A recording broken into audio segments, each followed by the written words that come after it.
Shalom, shalom. I know everybody finna make fun of my face and all that, but you know what I'm saying? I shaved my face because I'm trying to let my beard grow evenly all around. So that's why that's looking like that. So don't pay attention to that too much. But yeah, I'm about to get into Proverbs 17, verse 1. Better is a dry morsel and quietness therewith than a house full of sacrifice with strife. A wise servant shall have rule over a son that causeth shame, and shall have part of the inheritance among the brethren. The finding pot is for silver, and the furnace for gold, but the Lord trieth the hearts.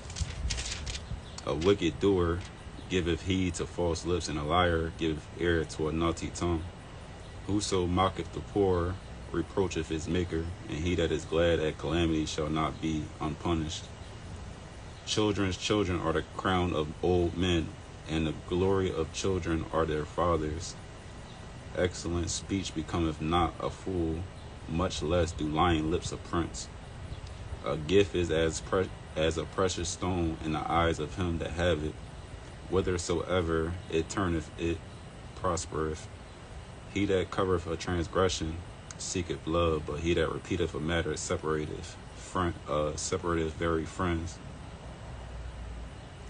A reproof entereth more into a wise man than 100 stripes into a fool.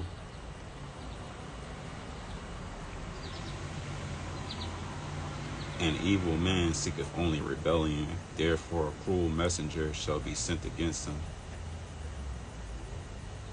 Let a bear robbed of her whelps meet a man rather than a fool in his folly.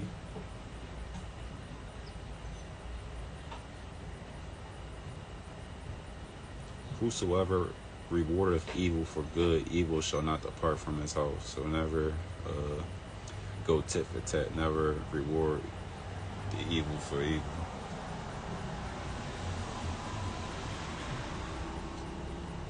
The beginning of strife is as when one letteth out water. Therefore leave off contention before it be meddled with. He that justifieth the wicked, and he that condemneth the just, even they both are an abomination to the Lord. So if you justifying wicked actions and you condemning somebody who's doing the right actions, you're an abomination to the Lord. Wherefore there is a price in the hand of a fool to get wisdom, seeing he have no heart to it.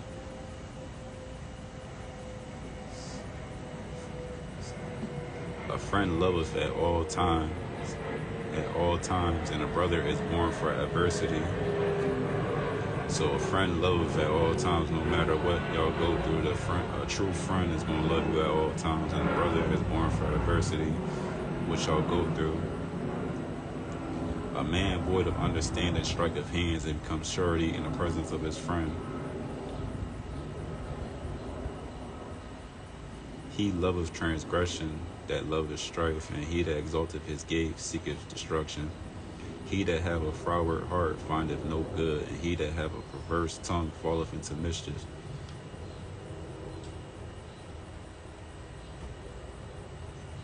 Perverse tongue. So work on what you say out your mouth. Don't always be saying evil things out your mouth, or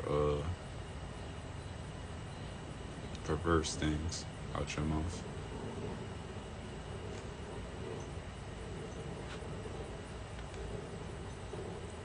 He that begetteth a fool doeth it to his sorrow, and the father of a fool hath no joy.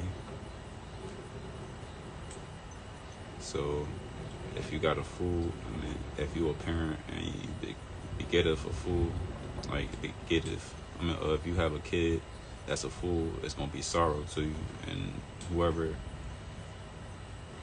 and the father of that kid will never have joy, because it's always, he's always going to be worried about his son doing evil, doing foolishness.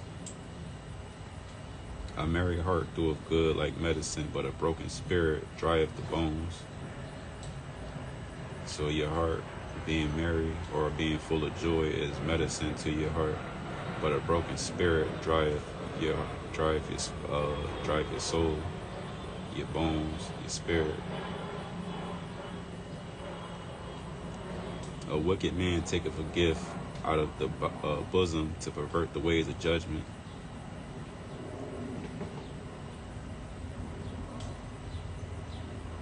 Hold on, let me reread that.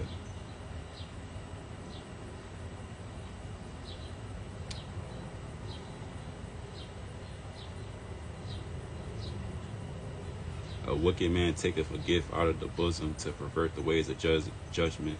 Wisdom is before him that have understanding, but the eyes of a fool are in the ends of the earth. A foolish son is grief to his father, and bitterness to her that bear him. Also to punish the just is not good, nor to strike princes for equity. He that hath knowledge spareth his words, and a man of understanding is of an excellent spirit. Facts. He that hath knowledge spareth his words. So if you have knowledge and wisdom, you're not going to use the wrong words. Even a fool, when he holdeth his peace, is counted wise, and he hath shut his lips, is esteemed a man of understanding. Like I just said, you're not going to say anything out your mouth if you're a man of understanding. Through a desire, a man having separated himself seeketh and intermeddleth with all wisdom. A fool have no delight in understanding, but that his heart may discover itself. When a wicked cometh, then cometh also contempt, and with ignominy reproach. The words of a man's mouth are as deep waters, and the wellspring of wisdom as a flowing brook. It is not good to accept the person of the wicked, to overthrow the righteous in judgment. A fool's lips enter into contention, and his mouth calleth for strokes. A fool's mouth is his destruction, and his lips are the snare of his soul. The words of a talebearer are as wounds, and they go down to the innermost parts of the belly. He also that is slothful in his work is Let me reread that. He also that is slothful in his work is brother to him that is a great waster. The name of the Lord is a strong tower, and the righteous runneth into it, and is safe. The rich man's wealth is his strong city, and as a high wall in his own conceit. Before destruction the heart of man is haughty, and before honor is humility. So before you get raised, before you get honor, you're going to have to humble yourself, show humility.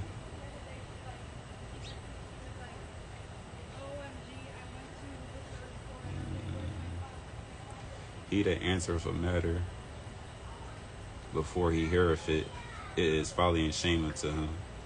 So speaking way too fast, you're not being patient and hearing the whole conclusion of the matter before you make a judgment. It's folly and shame unto him. The spirit of a man will sustain his infirmity, but the wounded spirit who can bear? The heart of the prudent getteth knowledge, and the ear of the wise seeketh knowledge. A man's gift maketh room for him, and bringeth him before great men. He that is first in his own cause seemeth just, but his neighbor cometh in search of him. The lot causeth contentions to cease, and departeth between the mighty. A brother offended is harder to be won than a strong city, and their contentions are like the bars of a castle. So it's harder to win somebody over who is offended. So that's why I was saying, don't always take everything personal, because you're not going to really look at it from a logical standpoint. You're going to always be thinking with your emotions and things like that. A man's belly shall be satisfied with the fruit of his mouth, and with the increase of his lips shall he be filled. Death and life are in the power of the tongue, and they that love it shall eat the fruit thereof. Whosoever findeth a wife findeth a good thing, and obtaineth favor of the Lord. The poor useth entreaties, but the rich answereth roughly. A man that hath friends must show himself friendly, and there is a friend that sticketh closer than a brother. So I'm going to stop there. And basically what I got from these chapters that I read is that we should really think about what we say before we say it. We shouldn't just be so rash or hasty to make a comment or to speak on something. We should really just be patient and really look at it in its entirety before we make a judgment. It said death and life is in the tongue. So what you say can cause life to people, can put life into people, or the words and action, the words that you say out your mouth can cause death to people. You like, let me give you an example. You speaking life into people is like, I love you, brother. I hope that whatever you're going through gets better, and I know that you can do this. That's speaking life into somebody. But you speaking death into somebody, excuse my language, but I'm about to be really vulgar right now. Just to get an example. Oh, you bitch ass nigga, I hope you die. You was a stupid ass nigga. That's speaking death on people. So death and life are in the tongue. So also too, what I get from it is that, like, if you speak in life and stuff like that, it's going to fill your insides, it's going to fill your spirit and soul with comfort and goodness. You're not going to feel uncomfortable. But if you continue to speak death over people, it's going to ruin your insides, ruin your soul, ruin your spirit, ruin your body and stuff like that, because it's all connected.